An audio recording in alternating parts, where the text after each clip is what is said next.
Hola, soy Phil Jones otra vez. Vamos a hacer un repaso sobre el verbo estar. Si pueden, por favor, visitar la página 120 antes de comenzar este video. Please visit page 120 before viewing this video. Make sure that you've reread that information, and of course, it will help you as I go through it. Okay, so at this point, hopefully you've done that. We are focusing in on the verb estar, which in Spanish means to be. And you also know at this point that it is one of two verbs that mean to be. The other verb is ser. And for right now, the only thing that you need to remember about that is that there are two verbs in Spanish. And as the book progresses, and as you revisit the verb ser and estar each time, you'll get just a little bit deeper in being able to distinguish between the two verbs. For our purposes today, we're only focusing on the verb estar.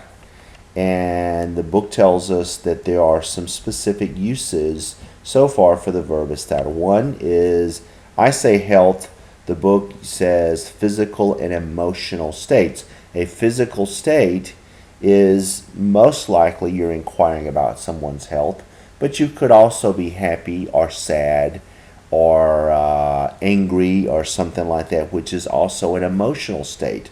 But in those situations, you absolutely must use the verb estar and not use the verb ser. Ser has a totally different meaning. Also, when you're talking about something's location, estoy en mi casa, I'm at home, we use the verb estar.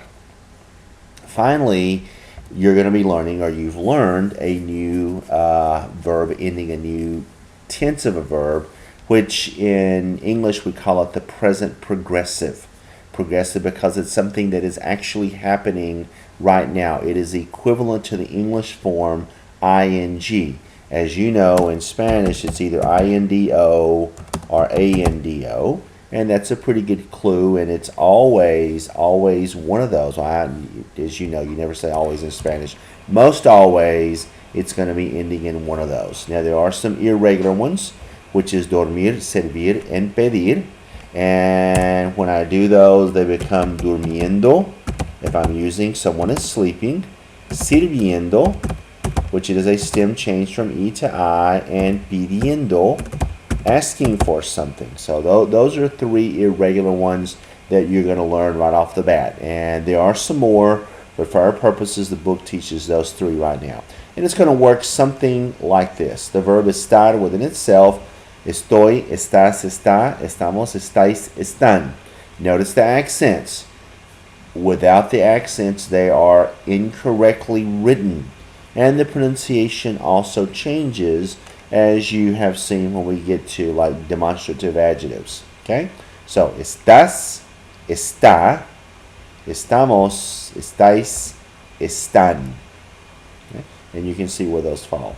Now, if we add something to it, I've given three complete verbs so that you can see an example of an AR verb, an ER verb, and an IR verb. And I do apologize that the IR verb sort of went on down, but it's all the space that I have. I have to fit everything into a little window. So, yo estoy hablando, I'm talking, estoy comiendo, I'm eating, estoy escribiendo. And it must always be the conjugated form of estar to agree with whatever subject. So if I'm talking about you're eating, it's tú estás comiendo. Él está escribiendo. He's writing. If I'm talking about he or she, está hablando, está comiendo, está escribiendo. But it's always conjugated form of the verb estar, according to the subject, plus ando, indo, or an irregular one, as it may be. Now, just to go back, and one thing I'm just now realizing that I left off, that to distinguish, when I talk about action in progress, it's something that's happening right now, but it's also important to point out to you that if I use the verb hablar, for example, and I'm going to say él habla, he's talking, or he talks, that's more of something that happens habitually. He speaks Spanish, okay? He speaks Spanish. But if I said, él está hablando español, he is speaking Spanish right at that moment. So, slight differences in the two verbs. Something that's habitually done is the present tense. But if I use the INDO, it's happening at that precise moment. Okay, just to point that out to you. Now, let's look on page 424. I'm not going to do a whole lot of practice with the use of estar because I think that that's pretty apparent. So I want to use our time a little bit differently, and I want to use it actually doing some estar verbs in the present progressive tense. So again, stop me or you turn this off right now, do 424, see if you can come up with those, then turn me back on, and then we'll go over the answers, okay? So hopefully you've done that. And so number one, nosotros pone la mesa, so it should be poniendo. We are setting the table right now. And of course, I need the nosotros form. Estamos poniendo la mesa. We are setting the table. Nosotros estamos poniendo la mesa. Number two, los estudiantes limpiar la casa. So I want to say they are cleaning the house. Están limpiando la casa. And a good way to remember if you, for example, are getting confused by how to add the ending, remove the AR, remove the ER, remove the IR, and then add back on ANDO, INDO. All right? That'll help you. And you may say, well, why not just remove the R? Trust me, remove both of them, even though you put the A back on, or you may put the I back on, okay? So just remove both of them, and that'll save a little bit of confusion. Tú estás durmiendo.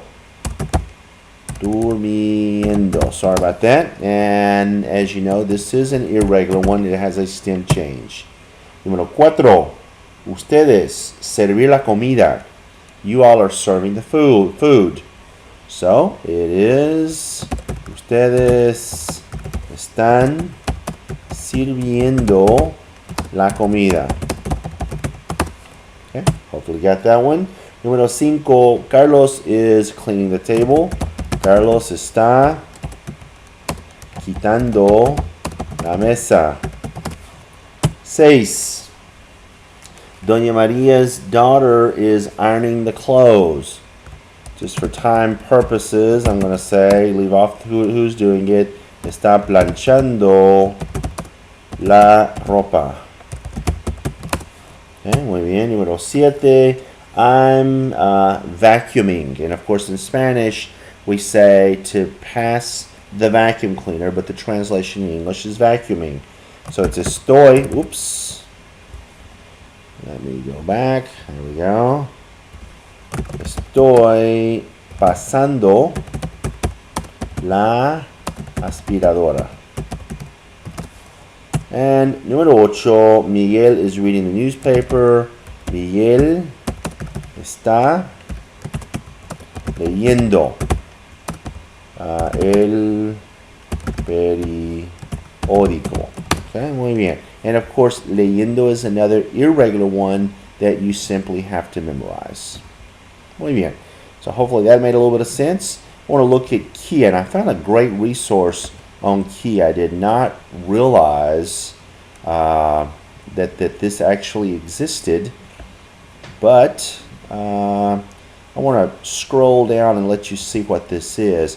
These are things that I guess Spanish teachers from around the country have actually posted to this, from what I understand. And so it's in game format. So colors, ser versus estar, and they're all in some sort of a game format. So you very simply can click on many things that hopefully would be engaging for you to participate in. And it's kia.com/shared/Spanish. So we're going to go specifically to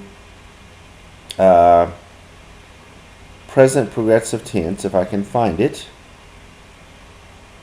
Okay, where is it? I found it earlier. Oh my, let's see. Okay, here we go, number 68, and it's a challenge board. And we're just going to do a couple of players. We'll do player A, player B. You can go through and do some more of these if you want to. So we'll let player 1 begin. We're going to go straight for the big stuff, the big money. I like big money. So we're going to go to the 500 board. So I am studying, estoy estudiando. And we submit. And we see that that one's correct. So we're going to continue. And we're going to go to the ER verb, the 500 one. And he is losing. So I've got to put my accent over the he, over the él, EST, A. Él está perdiendo. Okay, he is losing. Okay, muy bien. And we're going to do another 500 one here. Here's an IR verb. We are completing. Now I'm going to be real honest with you. Completing is completar. I don't know what ing verb that they're looking for in that one, so they've thrown me for a loop here. Nosotros estamos. If it were completando, then that's the way you would do it. I'm thinking because they're calling it an IR verb, they've come up with a verb that I haven't thought about. So we're probably going to get this one wrong just to, yep, we missed it. Okay, cumplir is the verb that they're using. Cumplir. C-U-M-P-L-I-R. So it should be cumpliendo. Okay. And let's do another one. Hopefully this is an, okay, incluye. That's a verb that you don't know yet that is actually irregular. Estoy incluyendo. This works just like the leer verb, leyendo. Okay, shh, stop. Sorry about that, my dog's whining. And then finally, irregular verbs. And I am sleeping, and it is estoy durmiendo, as you know. Durmiendo. And we'll submit, and we said we got that one right. Okay, so hopefully that helped, and hopefully this particular activity or this sheet is something that would be of interest to you. And then there's an additional resource that I've posted. So hopefully this has been a good review for you and has helped you with the verb estar. And we will see you again in chapter 5.